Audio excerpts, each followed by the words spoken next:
Y hermanos, feliz día a cada uno de ustedes. Amén. Amén. Espero que la paz del Señor esté en este lugar con cada uno de nosotros.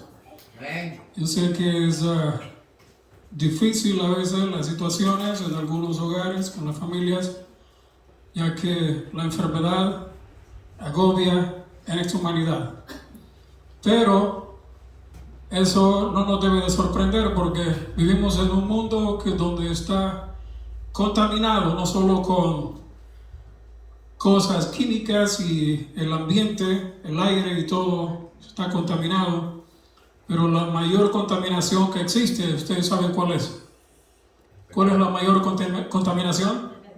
El pecado. Y el pecado va a hacer y está haciendo, y estamos viendo los resultados, y seguiremos viendo los resultados aún peores y mayores y más desastrosos del pecado. Todavía no se ha llegado a la consumación, pero creo que el tema pasado entendimos un poquito de lo que en realidad nos tocará vivir en esta humanidad. Un poco, porque nunca lo hemos visto. ¿O alguien de ustedes ha visto una destrucción como en Sodoma y en Gomorra? ¿Alguien de ustedes ha visto? No. ¿Alguien de ustedes ha visto los efectos de un terremoto que no ha existido en el mundo? Sí, tenemos desastres, terremotos que han hecho desastres, pero Y los hemos vivido, ¿no? También. se han vivido o se han visto por algunos, hemos visto las imágenes de lo que se muestra de la destrucción, pero en realidad no es lo que las Sagradas Escrituras, la palabra de Dios pinta para el escenario final. No lo es. Hemos visto, hemos oído, pero nosotros en realidad no entenderemos esto que estamos leyendo hoy en día y que hemos leído algunas veces en la Escritura acerca de la destrucción o las destrucciones finales. No las hemos visto. Y por eso no tenemos completa idea de lo que será. Nos alarmamos y el mundo se alarma con pequeñas destrucciones, pequeñas devastaciones. Eso no es nada. Pero tenemos una promesa. Amén. Y la promesa que tenemos nosotros la leímos en Apocalipsis 3:10. ¿Qué dice ahí? ¿Qué dice Apocalipsis 3:10? ¿Ya lo tienen? Por cuanto has guardado la palabra de mi paciencia. Note, la palabra. Has guardado la palabra de mi paciencia. Continúa diciendo el Señor. Yo también te guardaré de la hora de la prueba que ha de venir sobre la iglesia. Sobre el mundo. ¿Sobre cuántos? Sobre el mundo. Sobre el mundo, y lo recalca, entero. Nosotros ya hemos leído la destrucción que Dios va a causar en Ezequiel capítulo 7. También hemos visto las razones por las cuales Dios va a hacer la destrucción, capítulo 8. Y después tenemos el escenario que pinta el capítulo 9 de Ezequiel. Causa de las abominaciones del pueblo y de este mundo, y Dios ha dado la advertencia de destrucción en el capítulo 7. Es una secuencia. ¿Entendemos nosotros eso? Y también vamos a repasar algunos textos que ya leímos en el tema anterior, y esta es la continuación, porque nosotros vimos en la palabra de Dios en Ezequiel 5:1-4 de que hay división entre tres partes de toda la humanidad. Dios ha dividido a la humanidad en tres partes. Y nosotros vimos que dos de esas partes, vamos a ir a Ezequiel 5:1-4. Nosotros vimos que dos de esas partes, lastimosamente, la escritura, la palabra de Dios afirma que serán eliminados, no que serán salvos, sino que serán eliminados. Creo que nosotros leímos eso y lo entendimos. Muertos, sí. Pero vamos a leer y vamos a ir adelantando porque necesitamos entender un poquito más a fondo la palabra de Dios. Ezequiel 5, 1. Y tú, hijo de hombre, se le dice al profeta, tómate un cuchillo agudo, toma una navaja de barbero y hazla pasar sobre tu cabeza y tu barba. Toma después una balanza de pesar y divide los cabellos. Todo el pelo de la cabeza y de la barba, el profeta tenía que rasurárselo, cortarlo. Y ahora tenía que dividir esos cabellos de la cabeza y de la barba. ¿En cuántas partes? En 3 partes. La escritura lo menciona ahí. Note, una tercera parte quemarás a fuego en medio de la ciudad. ¿Habrá alguno salvo de esa tercera parte? ¿Alguno habrá salvo ahí? No. Ahí es completamente esa tercera parte destruida. Y a propósito, ¿cuánto es una tercera parte de un entero? Es como que usted tome una fruta y la divida en 3 pedazos, en 3 partes. 33.3. Esa es una tercera parte, un pedazo de esa, o sea, un entero, sea lo que sea, un entero dividido en 3. O más claro, como dijimos la vez pasada, de cada 3 personas, 1 es una tercera parte. 3 forman 1. ¿Qué? Sí, ese es un entero, una unidad dividida en 3 partes. Y más fácil es, de cada 3, 1. ¿Cuánto se trajo Satanás del cielo? La tercera parte. 1 de cada 3 ángeles. ¿Cuántos quedaron en el cielo? 2 de cada 3 ángeles. ¿Cuántos millones entonces se trajo Satanás? Varios. Se trajo muchos millones. Yo creo que suficientes como para poder tener cada uno de nosotros un ángel malo que nos siga día y noche a donde estemos. Y que sepa exactamente y nos vea todo lo que hacemos, sea malo o sea bueno. Una tercera parte quemarás a fuego, ninguno salvo, en medio de la ciudad, cuando se cumplan los días del asedio, y tomarás una tercera parte y la cortarás con espada alrededor de la ciudad. ¿Alguno salvo? No. No, tampoco. Ahí son 2 de cada 3 completamente destruidos, perdidos. Queda una. Queda una tercera parte. Queda 1 de cada 3. ¿Está claro? Ya lo vimos en el tema anterior. Queda uno, sí. Queda 1. Ahora, y nosotros también vimos en ese video que fue grabado y está ahí, lo pueden volver a ver si quieren. Así fue la Tercera Guerra Mundial. Entonces, ahí tenemos que queda 1 de cada 3. Ahora, de ese 1 de cada 3, miren lo que Dios dice que hay que hacer todavía. Porque no es que va a ser salvo.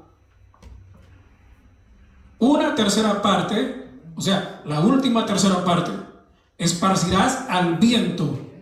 Y yo, dice el Señor, desenvainaré espada en pos de ellos. Espada. Ahora, no me pregunte a mí, porque no soy profeta, no sé, hermano, ¿cuándo va a ser esa destrucción de esas 2 partes? No sé. Y va a haber muerte. Yo lo que sé es una cosa, que no tenemos tanto tiempo como para que tantos millones de personas en el mundo mueran en un solo día, o en un solo mes, o en un solo año.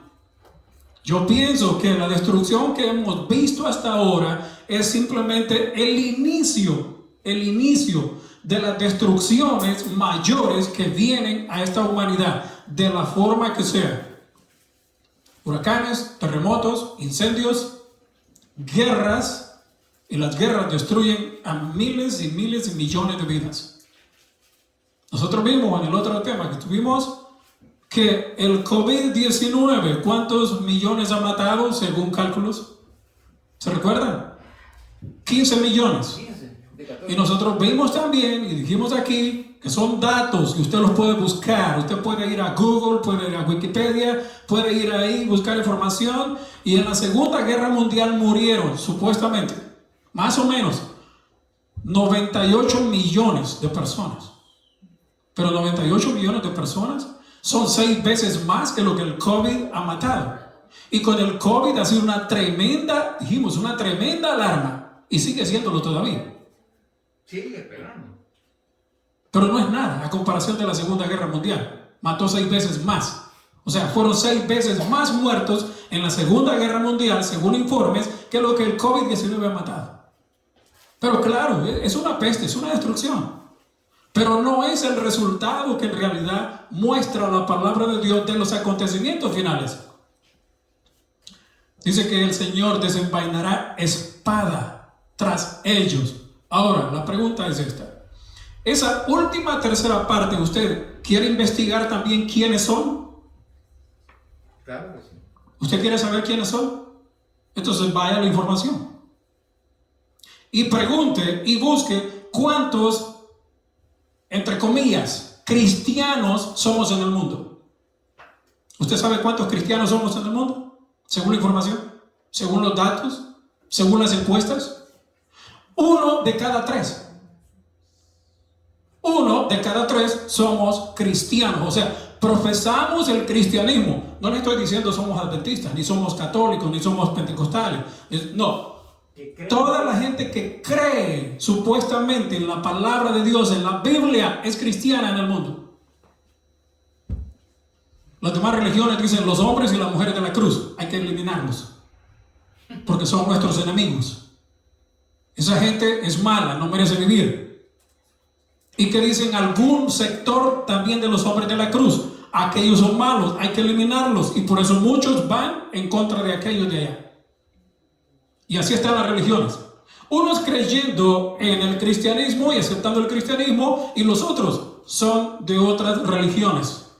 Todas las demás religiones del mundo forman las 2 terceras partes, 2 de cada 3. Y 1 de cada 3 somos los cristianos en el mundo. Usted los puede buscar. Ahora, y usted quiere ver la información, más o menos 2.000, ¿qué puede buscar?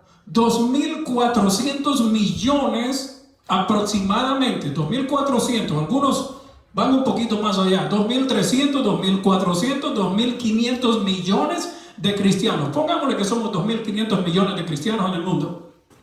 Ese es 1 de cada 3. Las 2 otras partes, los otros 2 serán eliminados totalmente. Entonces, ¿por qué dice ahí que el Señor desenvainará espada? ¿Cuál es la espada? ¿Qué es lo que profesamos nosotros? ¿Qué es lo que profesa usted? El cristianismo. Usted profesa que cree en Dios. Usted y yo profesamos que creemos en la Biblia. Entonces vamos a ver si es verdad. Amén. Por eso es que va a haber una hora de prueba. Apocalipsis 3:10. Va a haber una hora de prueba para cada uno de los supuestos cristianos en el mundo. 1 de cada 3. Los otros 2, ¿necesita Dios probarlos? No. Aunque hay cristianos en medio de esas religiones y en medio de esos pueblos del mundo, aunque hay cristianos, pero es una minoría. Pero Dios tiene hijos ahí. Amén. Y seguirá sacando hijos de ahí. Y muchos de los que decimos creer en la palabra de Dios, al final vamos a renegar de la palabra de Dios y nos vamos a correr. Y otros van a tomar el lugar. ¿Por qué? Porque eso es lo que la palabra nos indica también. ¿Estamos entendiendo? ¿Está claro? Sí. 1 de cada 3 en el mundo es cristiano. Y digo cristiano entre comillas porque en verdad todas las religiones que usted conoce, que van a la iglesia y que cargan una Biblia, iglesia cristiana tal, y todos son cristianos. Todos creen en Cristo. Por eso es que el Señor va a mandar una prueba para ver si es que es verdad eres o no soy. ¿Y cuál es la prueba? El Señor dice ahí, desenvainaré espada en pos de ellos. Espada. También, en el verso 3, vamos a ir ahorita, vamos a volver a la espada. Tomarás también de allí unos pocos en número, y los atarás en la falda de tu manto. Esos son los salvos. De esa tercera parte, esos pocos de esa tercera parte, unos pocos de la tercera parte serán, dice el Dios al profeta, ata unos pocos de ellos en la falda de tu manto. Esos son los únicos salvos. ¿Por qué? Porque si usted sigue leyendo, mire lo que sigue diciendo. Y tomarás otra vez de ellos, o sea, de la última tercera parte, de ese uno de cada tres, tomarás de ellos. Esa tercera parte es dividida todavía. Unos pocos serán salvos, unos pocos son librados de la muerte y de la destrucción, porque unos pocos serán fieles. ¿Jesús no lo dijo? ¿Cuántos son los llamados? Pocos. Una tercera parte. Ajá, estamos entendiendo la palabra de Dios. ¿Cuántos son los llamados? ¿Cuántos han sido llamados en el mundo? Uno de cada tres han sido llamados en el mundo. ¿A qué? A decir y a aceptar que somos cristianos. Uno de cada tres. Pero los otros no. Entonces a ese uno de cada tres Dios tiene que probarlo. No es que uno de cada tres, o sea, no es que 2.400, 2.500 millones de toda la humanidad hoy en día se va a salvar. No, porque usted lo está viendo ahí. Son pocos de ese uno de cada tres. Tomará muchos los llamados. Y pocos los escogidos. ¿Cuántos iba a atar el profeta en su manto? Un poco. Pocos. Pocos. Hermano, ¿la palabra de Dios se contradice? No. No. Hermano, esa es la palabra de Dios. Amén. Esa es la palabra de Dios. ¿Y por qué la gente se confunde ahora en la palabra de Dios? Porque quiere interpretar la palabra de Dios a su manera, a su gusto, a su forma. Si la palabra de Dios se explica sola. ¿Y por qué les digo que la palabra de Dios se explica sola? No porque lo diga yo, lo vamos a leer más adelante. Lo que pasa es que ahora en día cada persona quiere formar su propia doctrina. Cada persona ahora en día quiere ser su propio grupo, su propia iglesia, su propia creencia, su propia doctrina. Hermano, no es así. Nosotros no podemos formar una doctrina. La doctrina bíblica ya está en la palabra de Dios. Simplemente tú y yo tenemos que seguirla. Amén. Pero no podemos nosotros formar doctrina. Y usted ahora en día se va a encontrar con personas que están haciendo nuevas doctrinas y cada vez más doctrinas y cada vez equivocando más la cosa. Cuando la palabra de Dios es sencilla y es simple. Para que cualquiera que la estudie y que la quiera entender, la va a entender. No porque haya poder en él, no porque haya sabiduría en él, no porque haya sabiduría en mí. ¿Qué dijo Daniel cuando se presentó delante del rey? No porque haya más sabiduría en mí que los demás seres, sino para que yo notifique al rey lo que va a acontecer. Amén. No es que haya más sabiduría, no.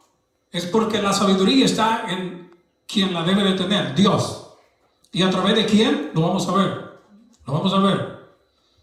Tomarás otra vez de ellos, verso 4, y los echarás en medio del fuego. ¿Se salvarán? No. No, perdidos. Unos pocos fueron los salvados de ese uno de cada tres. Los demás fueron destruidos. Fueron destruidos. Ahora, en el fuego los quemarás, de allí saldrá el fuego a toda la casa de Israel. Pero sí, no solo la casa de Israel. Leímos ya que es a todo el mundo. Es a todo el mundo, no solo la casa de Israel. La profecía fue dada a la casa de Israel, pero el cumplimiento va al pueblo de Israel y va al mundo entero también. ¿O no acabamos de leer eso? Sí. Ahora, espada. Dios dice que iba a desenvainar espada. ¿En cuántos? ¿En cuántos? En 2.400, 2.500 millones, uno de cada tres. Ya les digo, ustedes pueden buscar los datos. Esos somos los cristianos, los supuestos cristianos en el mundo. Los supuestos cristianos en el mundo somos uno de cada tres. Y esos son datos. ¿Cuántos millones somos? Dijimos la vez pasada. Ya estamos en los 8.000 millones. O sea que uno de cada tres son aproximadamente exactamente eso. Lo que la palabra está diciendo. La palabra no da números ahí. Pero sabemos nosotros que en el mundo somos 2.400 a 2.500 millones de cristianos, uno de cada tres en el mundo. ¿Está claro? Sí. Ahora, en ese uno de cada tres, Dios le dice al profeta que él, Dios, iba a desenvainar espada. ¿Cuál espada? La espada para ver si pasan la prueba. La espada para ver si paso la prueba. ¿Cuál es la espada? Efesios 6, 17. Efesios 6, 17. Oh, hermano, la palabra de Dios. La palabra de Dios. ¿Merece que nosotros estudiemos la palabra? Amén. ¿Deberíamos de estudiar la palabra? Amén. ¿Deberíamos de entender la palabra? Claro que sí. Porque si no entendemos la palabra nos vamos a confundir y vamos a estar perdidos. Como todos los demás. Por eso es necesario que estudiemos la palabra. Amén. Note lo que dijo el profeta allá. Y note lo que Efesios dice aquí, Pablo a los Efesios. Tomar el yelmo de la salvación. Verso 17. 6, 17. Tomad el yelmo de la salvación. ¿Y qué más dice? La espada del Espíritu. La espada del Espíritu. ¿Cuál Espíritu? Es la palabra. ¿Cuál Espíritu? Espíritu de Dios. El Espíritu Santo. Amén. Espíritu de Hermano, la palabra de Dios es la espada del Espíritu Santo. ¿Entendemos? Sí. ¿Entendemos? ¿Está claro? Amén. ¿Cuál es la espada del Espíritu Santo? La palabra de Dios, la Biblia. ¿Con qué nos amonesta el Espíritu Santo? Con la palabra. El Espíritu Santo nos amonesta con la palabra. Entonces usted no diga que soy yo, el predicador, que los amonesta, ni que les dice las cosas. ¿Quién es? La palabra. Es el Espíritu Santo, porque Él utiliza la palabra de Dios para amonestar. Amén. Si usted no obedece a la palabra, allá usted. Usted no está resistiendo al predicador, porque el predicador es simplemente el predicador, igual que usted. Otro ser humano, sujeto a maldad, sujeto al pecado, sujeto a la muerte. Al igual que el profeta. Pero el Espíritu Santo de Dios, dice que Él utiliza la palabra para amonestar. Amén. ¿Está claro? Tomad el yelmo de la salvación en la espada del Espíritu, que es la palabra de Dios. ¿Y qué hace la palabra de Dios? ¿Y qué la palabra de Dios va a hacer en todos estos que dicen o decimos ser cristianos? Vamos a ir más adelante, Hebreos. Ya vimos ahí que la espada del Espíritu Santo es la palabra de Dios. Y ahora Hebreos 4:12. Yo creo que ustedes saben de memoria ese texto. Porque la palabra de Dios es... ¿Qué dijo Jesús? Viva y eficaz. ¿Qué dijo Jesús? Las palabras que yo os he hablado son vida. Vida. ¿No dijo eso el Señor? Sí. Las palabras que yo os he hablado son espíritu y son vida. Entonces la escritura se contesta a sí misma. Usted no puede interpretar la escritura a su manera. Deje que ella sola se interprete.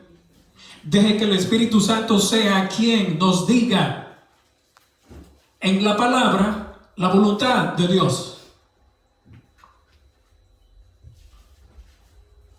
Porque la palabra de Dios es viva y eficaz y más cortante que toda espada de dos filos. ¿Qué es lo que Dios iba a desenvainar? En ese uno de cada tres, ¿qué es lo que iba a desenvainar? La palabra. La palabra. Ahora la pregunta es, todos los que decimos ser cristianos, según la palabra de Dios, a través del Espíritu Santo, ¿pasaremos la prueba? No. ¿Pasan la prueba? ¿Pasamos la prueba? No. ¿Pasaremos la prueba al final? Bueno. Entonces, ¿estamos entendiendo? Sí. Ese uno de cada tres que decimos ser cristianos tiene que pasar en la prueba. Y unos, ¿cuántos? Pocos. ¿Cuántos serán salvos? Unos pocos de ellos van a ser salvos, y espero que tú y yo estemos en ese número. Amén. Los demás son cortados y echados en el fuego. Ya lo leímos. Espada de dos filos que penetra hasta partir el alma y el espíritu. No quiere decir el Espíritu Santo ahí. Ahí entendemos que es el espíritu de vida que hay en nosotros. Está hablando del ser humano. La palabra de Dios es espada de dos filos y es eficaz, dice, y penetra hasta partir el alma y el espíritu, las coyunturas. Miren que está hablando de ser humano, está hablando de persona, el espíritu de vida que hay en mí y en ti, porque muchas personas confunden la escritura también. El alma y el espíritu, las coyunturas, los tuétanos, y discierne los pensamientos y las intenciones del corazón. Esa es la palabra que Dios va a desenvainar sobre esa tercera parte restante. Y la pregunta vuelve a ser: ¿cuántos pasarán la prueba? ¿La pasarás tú? ¿La pasaré yo? Es de pensar, ¿no? Porque la destrucción viene. La destrucción viene, hermanos. Yo no sé exactamente cuándo Dios va a empezar a hacer destrucciones que nosotros nunca las hemos visto. Yo no sé cuándo. Lo que yo entiendo y lo que yo sé a través de la palabra es que el Señor va a causar estragos, destrucciones terribles en este mundo. Y no solo Él. Y Dios va a permitir también que Satanás haga las destrucciones que también Satanás va a hacer a través de sus agentes. Si no, usted tiene el libro El conflicto de los siglos, lea el capítulo acerca de la crisis final. Lea el capítulo. Y ahí usted se va a dar cuenta más con lujo de detalles lo que el Señor va a hacer. El tiempo del fin. El tiempo final. La prueba final que Dios va a hacer. El conflicto de los siglos, los capítulos finales, hablan de todo lo que el Señor va a hacer y lo que también el Señor va a permitir que Satanás haga para probar a los que moran en la tierra. Porque Satanás los va a reclamar a ti y a mí y a todos como suyos.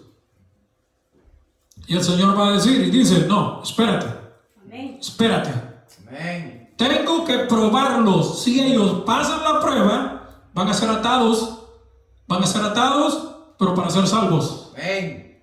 Y los otros van a ser eliminados. A fuego. No importa que diga que es cristiano. No importa que diga que es cristiana.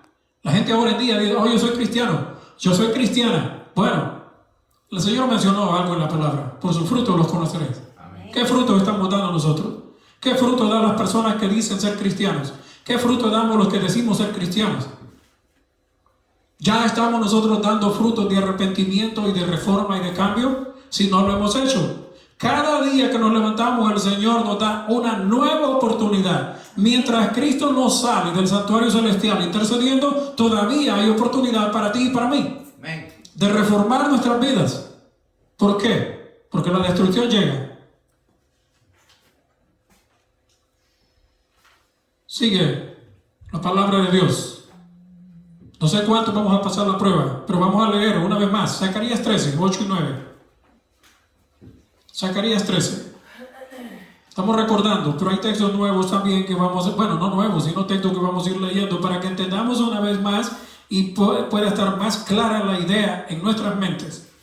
El Señor va a hacer una revisión, el Señor va a hacer una prueba. Ya lo leímos, Apocalipsis 3:10, Zacarías 13, 8 y 9. Y acontecerá en toda la tierra. ¿En cuánto? Ya lo dijimos. Acontecerá en toda la tierra, dice Jehová, que las 2/3 partes serán cortadas en ella y se perderán. Ya lo comentamos. ¿Cuántos van a perderse? 2 de cada 3. Completamente perdidos. ¿Cuántos son 2 de cada 3? También ya lo dijimos. Aproximadamente casi 6,000 millones. Casi 6,000 millones. 5,500 millones, póngale 6,000 millones de personas. ¿Cuánto es? Es bastante.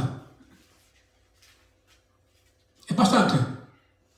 ¿En cuánto tiempo se va a perder esa gente? ¿En cuánto tiempo va a morir esa gente? Hermano, ya Cristo va pronto, Él va a salir del santuario celestial en el lugar santísimo y no va a haber más mediación para nadie. Y esto va a ser un caos terrible. La maldad que nosotros vemos en el mundo ahora en día, hermano, no es nada, porque todavía el Espíritu Santo de Dios refrena a las personas para que no actúen de acuerdo a su propia voluntad. Si usted puede ver, ya lo hemos visto anteriormente, el espíritu de guerra que hay entre las naciones. ¿Quién lo está deteniendo? Mencionamos, la palabra de Dios lo dice. No hagáis daño a la tierra ni al mar hasta. Que sellemos. Y después de que sellen a los siervos de Dios, ¿qué es lo que habrá? Se desatan los vientos de destrucción. Entonces, las destrucciones que hemos visto hasta ahora no es nada, porque han estado detenidas, controladas por el poder de Dios. Amén. Pero una vez el poder de Dios se aparte del control de esas cosas y Dios le permita a Satanás obrar, usted va a ver las destrucciones y yo voy a ver las destrucciones y todavía tenemos vida. Que en realidad serán destrucciones. Mucha gente ahora se alarma, se asusta con lo que ve. Hermano, esto no es nada. No se alarme, no se asuste. Esto comienza. 13, 8 y 9. Acontecerá en toda la tierra, dice Jehová, que las 2/3 partes serán cortadas en ella y se perderán, mas la tercera quedará en ella. La tercera quedará en ella. Pero esa tercera parte que queda en la tierra, de los cristianos supuestamente, ya vimos lo que va a pasar con cada uno de nosotros. Dios tiene que probarnos para ver si es verdad que somos fieles al Señor. Seguimos Malaquías 3, 2, 3. Malaquías 3, 2, 3. Ahí cerquita está Malaquías 3, 2, 3. ¿Quién podrá soportar el tiempo de su venida? ¿Estamos esperando a Jesús? Amén. ¿Estamos esperando a Jesús? ¿Quién podrá soportarlo? Solo los que pasan la prueba. Los que pasan la prueba serán los únicos que podrán ver al Señor cuando Él venga. Los demás estarán eliminados. O quedarán eliminados en ese momento también. Según lo dice la palabra de Dios en Tesalonicenses 4. Serán eliminados. Serán destruidos con el resplandor de la venida del Señor. Pero Malaquías 3, 2, 3 dice: ¿y quién podrá soportar el tiempo de su venida? ¿O quién podrá estar en pie cuando Él se manifieste? Porque Él es como fuego purificador y como jabón de lavadores. Se sentará para afinar y limpiar la plata, porque limpiará a los hijos de Leví, los afinará como a oro y como a plata, y traerán a Jehová ofrenda en justicia. ¿Qué es lo que el Señor está haciendo? ¿Qué es lo que el Señor está haciendo en este momento? ¿Qué es lo que el Señor está haciendo en este momento? La Escritura lo dice.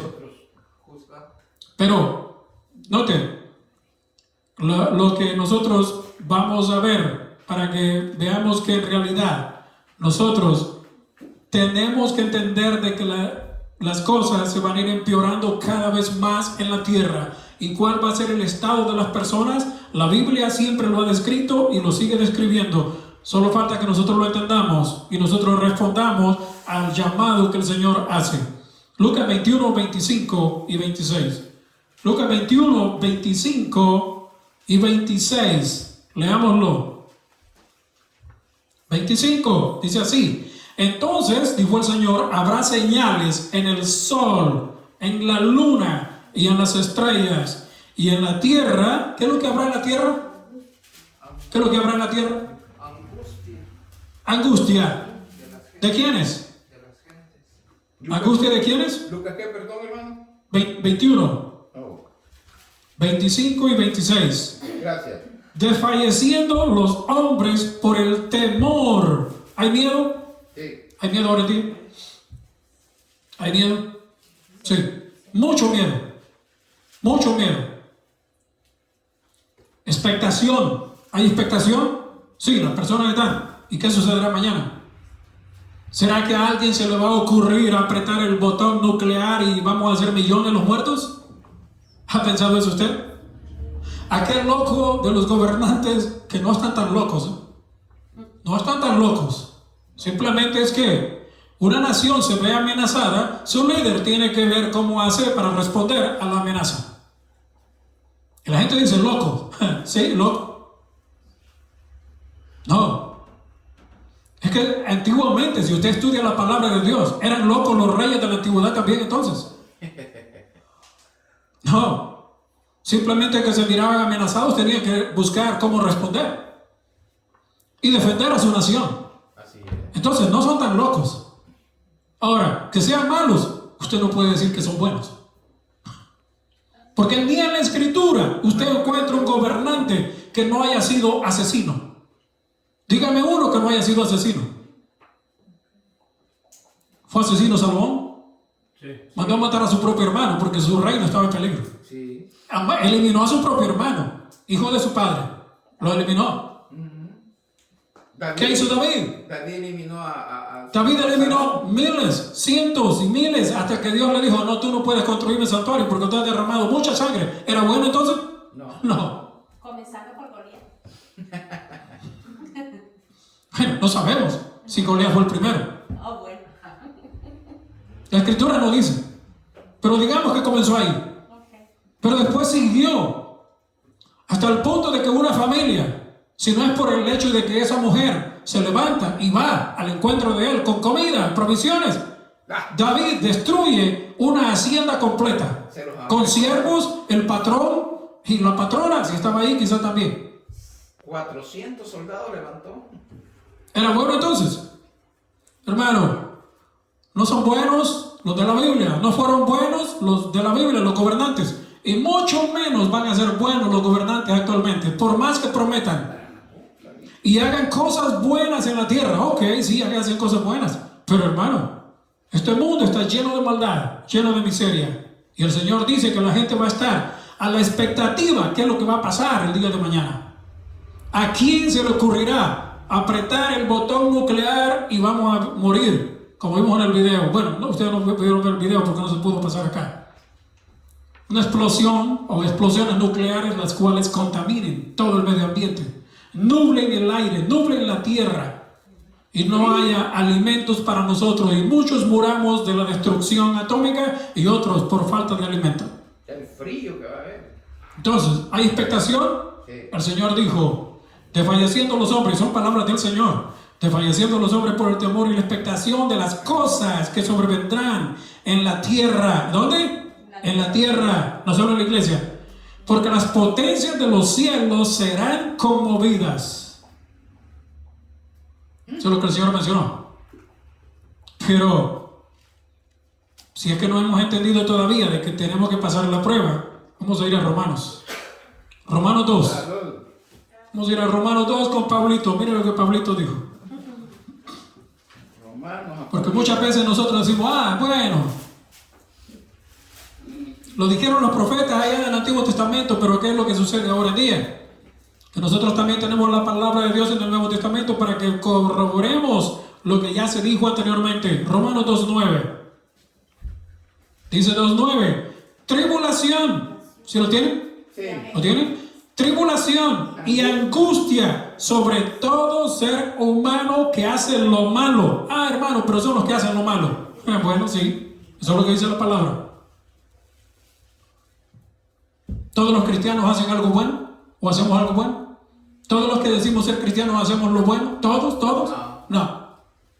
Sí, 1 de cada 3 somos cristianos en el mundo. 1 de cada 3. Pero no todos hacemos lo bueno.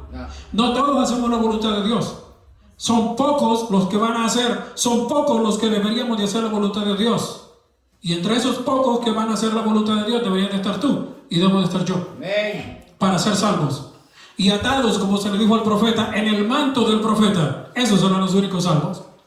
Los demás, dice que habrá tribulación y angustia sobre todo ser humano que hace lo malo. El judío, primeramente, o sea, la iglesia, el judío primeramente también ¿a quién? Al griego, al extranjero. Todos.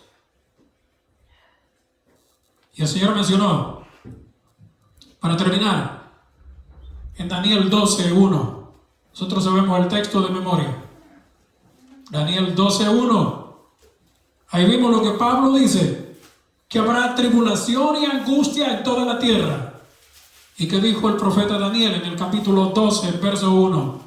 En aquel tiempo se levantará Miguel, el gran príncipe que protege a su pueblo.